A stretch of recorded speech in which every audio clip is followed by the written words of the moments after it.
मोहम्मद बरसां ॻोठला जो छोटो जे primary school में बुनियादी सहूलियतूं न हुजण करे स्कूली शागिर्द ऐं ॻोठाणनि जो एहतिजाजी मुज़ाहिरो। बिल्डिंग ऐं फर्नीचर न हुजण करे शागिर्द पट ते तालीम हासिल करण ते मजबूर।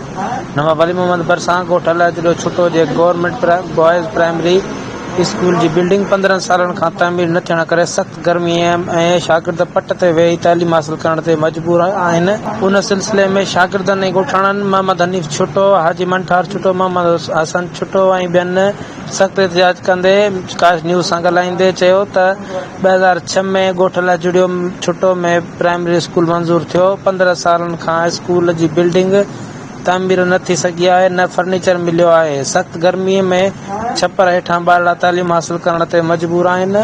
उस्ताद मोहम्मद आचर लाखो मीडिया सां ॻाल्हाईंदे चयो त स्कूल जो 15 सालनि खां SMSC फंड मिले नथो, न फर्नीचर न ई बिल्डिंग आहे, जंहिं करे सख़्त मुश्किलातुनि खे मुंहुं ॾियणो पइजी रहियो आहे।